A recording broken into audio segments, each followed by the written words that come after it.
All right, in this video lesson here, what we're going to be doing is nothing more than setting up a very basic matinee scene. That's it. Very simple matinee scene. Very cool. And there's going to be a lot of elements that we will need to add to this to, polish it all off. So we're going to end up having to come back in here with the lessons that follow this one. But the idea is just to get something simple in place. So, as mentioned in the introduction for Matinee, it's all about a scene manager. So what I want to do is go ahead and come over here to the toolbox and go ahead and click on Move to open up my Matinee dialog. And then from inside here, the first thing I'm going to need to do is create a scene manager. So what I'm going to do is move around and maybe right above this little rock over here. Now, my location is completely irrelevant. But what's going to happen is when I create a scene manager, which I'll do by simply clicking on the New Scene Manager button, it's going to create the scene manager icon where my camera was in the perspective view. So obviously I want to try to make sure this icon's kind of out of the way. Now, of course, I can grab it and move it, but for me it's just kind of workflow, getting my camera positioned out of the way before creating it. Now, I've got a scene manager. All right. And if you remember in the introduction lesson, what we did is we talked about the scene manager managing a list of actions. Right. And right now, with the scene manager selected, if I come over here to actions, it has no actions. So if we were to tell the scene manager to, fire off, take control, and do something, well, there's nothing for it to really do right now. And the entire running time of the scene manager is 0 seconds. So obviously, in a second, we're going to have to set up some actions. But before we do that, as good workflow practice, what I like to do is first make sure the scene manager is completely set up. Not all the actions and sub-actions, et cetera, but the scene manager itself. So in this particular case, how do we want this scene manager to be fired in the game? How do we want it to kick off? Well, what I'm going to do is I'm going to kick it off with just a regular standard trigger that I can run over with my player.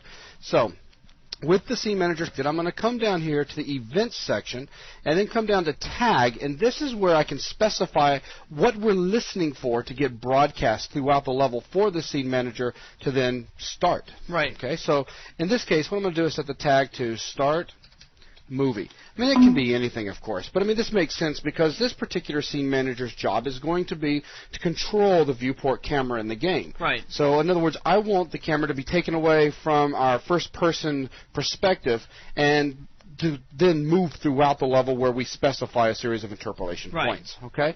So we've got Start Movie in here, and if I come over here and just kind of bump this scroll bar, you'll notice that then the scene manager did update so that the name now says that it's Start Movie. That's what it's listening for. Now, I need to go ahead and set it up so that we can broadcast Start Movie out. So let's see. I'm going to pick some place, maybe something over here. Looks kind of good. And come up here and open up my Actor Classes browser. Come down here to Triggers, Expand Triggers, and I'm just going to grab a generic trigger. Simply right-click on the ground over here somewhere. Add Trigger here. Now double-click it, and then what's going to happen is I'm going to get my trigger properties. I'll come down to my events section and go ahead and expand that. And now the event that's going to be broadcast when this trigger is run over by a player is going to be what, Mr. Joel? Start movie. Start movie, absolutely.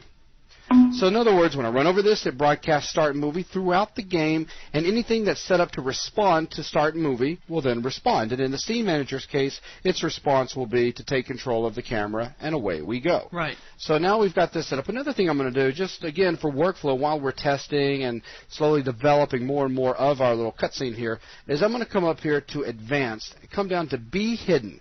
And Be Hidden is currently set to true, and what this means is this icon, by default, is not going to be visible in the game. I mean, come on, look at this, look at that. Yeah, Does that look like some sort of game icon or game graphic that you're expecting to see inside of Unreal Tournament 2004? No. We have all these brilliant graphics, and you're going to see a light switch hanging there? But in our case, I want to go ahead and set Be Hidden to false so that I do see this, because I'm not going to want to run around over here and just feel around for it. I want to be able to see Where's my trigger? Okay, exactly. So we'll go ahead and set that to false, and that's all we need to do. So we can go ahead and take that out of the way, and let's just cruise back over here. So our scene manager, he's sitting up there, he's minding his own business right now. I'm going to go ahead and close out my Actor Classes browser, and let's come back into Matinee and continue. Now, when I fire off Start Movie, and this guy takes control, I can do one of two things. I can affect an actor, or I can affect a viewport. Okay? And we can see this if I come on down here to Scene Manager. It's going to affect what? A viewport camera or an actor.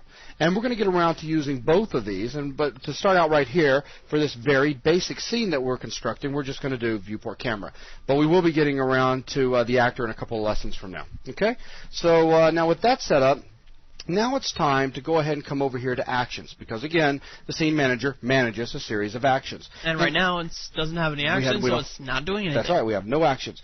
Now, actions come in two flavors, if you will. We have the ability to move a camera and to pause a camera. And don't let the word camera fool you. It really all comes down to how you've got the scene manager set up. In other words, are we going to be affecting an actor or a camera?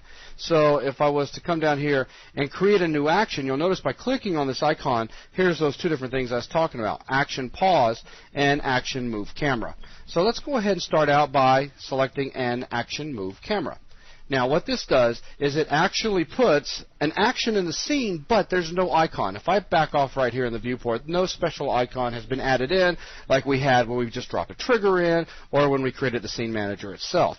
That's because the action, this is really just an entry into an array specifying that we need to do a series of things at a particular point in time. And in this point, since this is the very first action, this is going to happen as soon as the scene manager starts. Right. Okay. Now, I'm going to go ahead and add in one more action move camera because this will make it a little bit easier for me to explain everything that's happening. Now, these two actions, they don't specify where a camera needs to be. But what they do is they control the timing and they control, if you will, the interpolation between two different points that the camera needs to go to. And these 2 points are going to be set for the first action and for the second action. Now, if we were to come, let's go ahead and come up here to the first one. If we come down here to mat action, you'll see that we have a parameter called int point. Okay, this is an interpolation point, and right now it's currently set to none.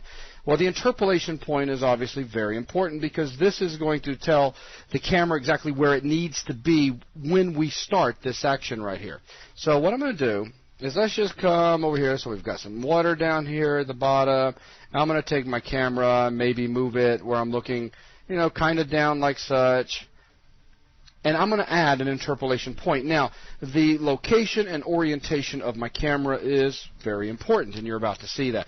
So if I come over here to Tools, you'll notice up under Tools, I've got 3 different buttons. I can add an interpolation point, I can add a look target, and I can add an interpolation point and action. And we're going to be covering all of these, but I want to start basic. Just add an interpolation point.